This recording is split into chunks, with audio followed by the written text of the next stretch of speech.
Bayangkan kamu lagi bertaruh tentang keuangan kamu, di mana yang kamu pertaruhkan separuhnya itu gagal alias tidak sesuai dengan harapanmu. Yang kamu ancang-ancang itu menjadi sebuah nilai yang fantastis kembali ke diri kamu, ternyata semuanya salah besar.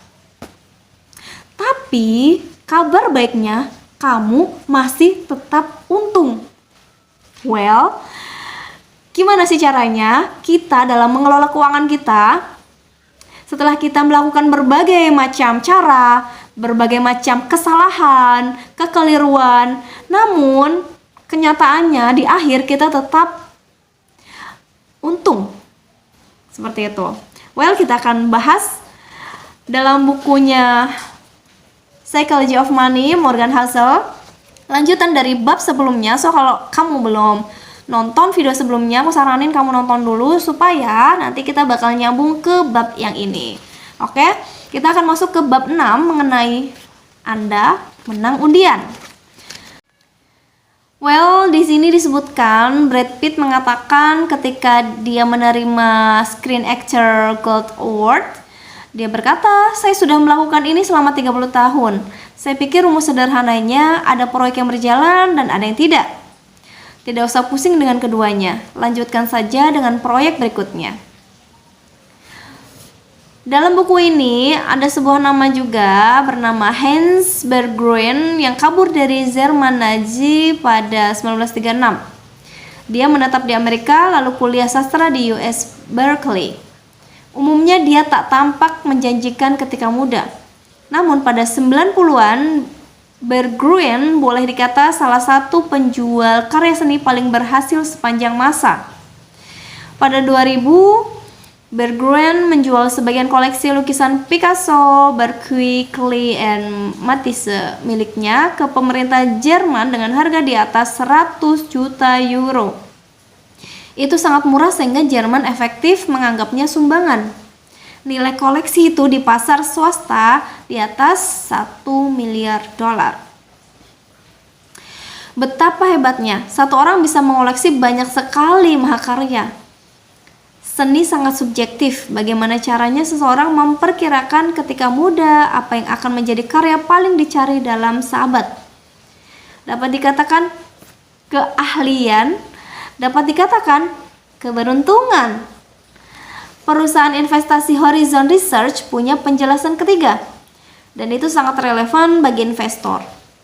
Para investor besar membeli banyak karya seni, tulis perusahaan itu. Sebagian besar koleksi ternyata menjadi investasi yang bagus. Kemudian dipertahankan cukup lama agar hasil portofolio mendekati hasil unsur terbaik dalam portofolio. Itulah yang terjadi. Para pedagang besar karya seni beroperasi sebagaimana reksadana indeks. Dan dia atau mereka membeli untuk portofolio, bukan hanya kebetulan mereka sukai.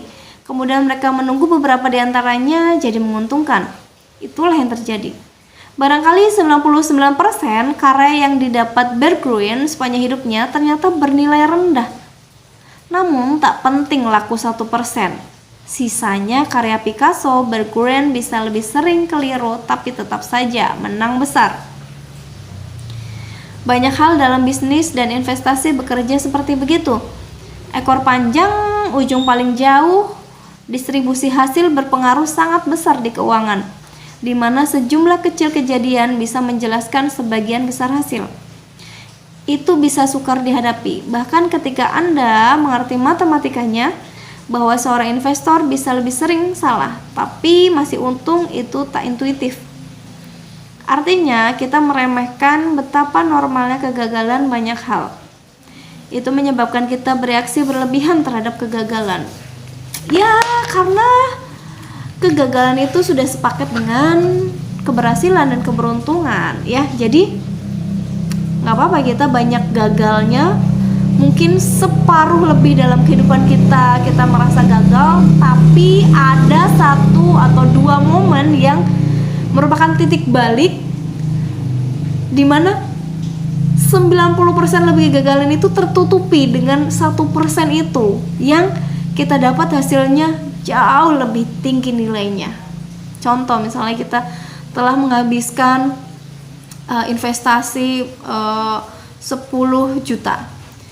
10 juta dalam kurun waktu bertahun-tahun jadi habis banyak gitu. Tapi ada momen ketika kamu menang suatu tender atau mengambil satu saham tertentu yang akhirnya mencapai keuntungan berkali-kali lipat dari kehilangan kamu itu artinya kan sama saja, walaupun kita gagal, kamu gagal sekian lama, sekian persen, tapi tetap dalam satu momen itu bisa memutarbalikkan keadaan. So, apapun yang terjadi, kegagalan itu jika kita akan terus berusaha sampai di momen titik balik itu, ya insya Allah kita akan tetap untung dalam segala hal.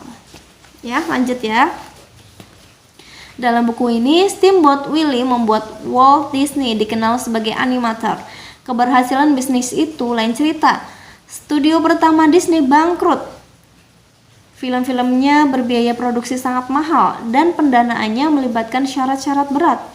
Pada pertengahan 1930-an, Disney telah memproduksi 400 lebih film kartun.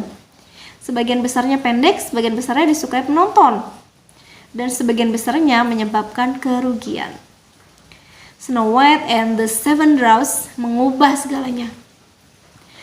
Pendapatan 8 juta dolar dari film itu dalam 6 bulan pertama di tahun 1938 jauh lebih besar daripada apapun yang pernah didapatkan perusahaan Disney sebelumnya. Disney Studios bertransformasi, semua utang perusahaan dilunasi. Pegawai penting diberi bonus agar tak pergi. Perusahaan membeli studio baru di Burbank yang masih ada sampai sekarang. Piala Oscar mengubah Walt dari orang terkenal ke selebritas penuh. Pada 1938 dia sudah memproduksi film sepanjang ratusan jam.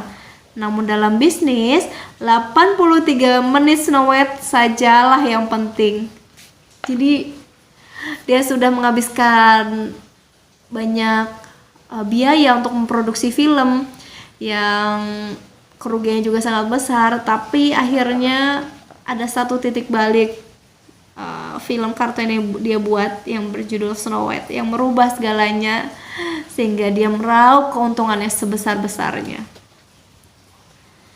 Apapun yang besar, menguntungkan, terkenal, atau berpengaruh adalah hasil kejadian di ekor suatu peristiwa pencilan dengan peluang 1/1000 atau 1.000.000. Sebagian besar perhatian kita terarah ke hal-hal besar, menguntungkan, terkenal, atau berpengaruh.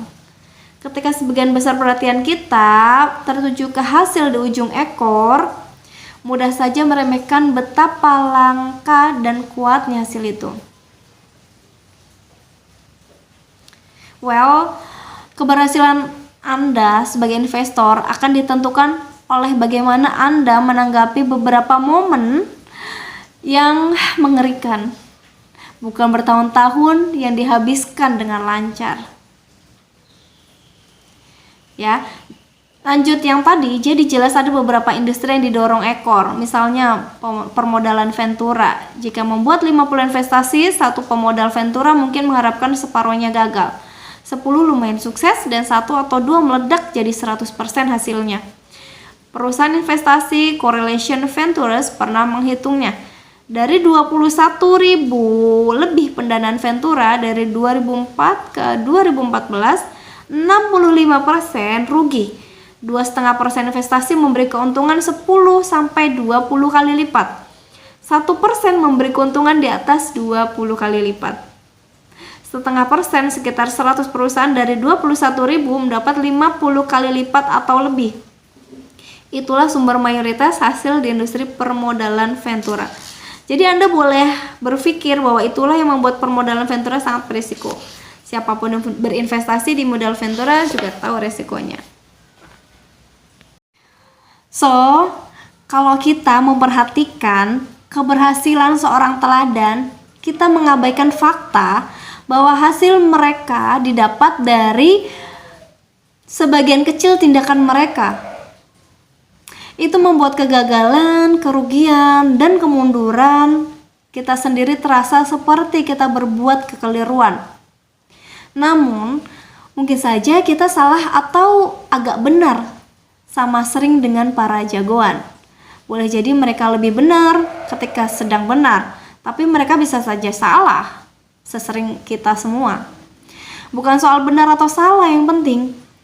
George Soros pernah berkata, melainkan berapa banyak uang yang Anda dapat kalau Anda benar, dan berapa banyak uang yang akan hilang kalau Anda salah. Anda bisa salah dalam setengah dari seluruh kesempatan dan masih mendapat untung. Ada 100 miliar planet di galaksi kita, dan hanya ada satu yang sejauh ini kita ketahui memiliki kehidupan cerdas. Fakta bahwa Anda yang mendengarkan bacaan yang aku baca ini dari Morgan Housel adalah hasil dari ekor panjang yang mungkin Anda mungkin bisa bayangkan.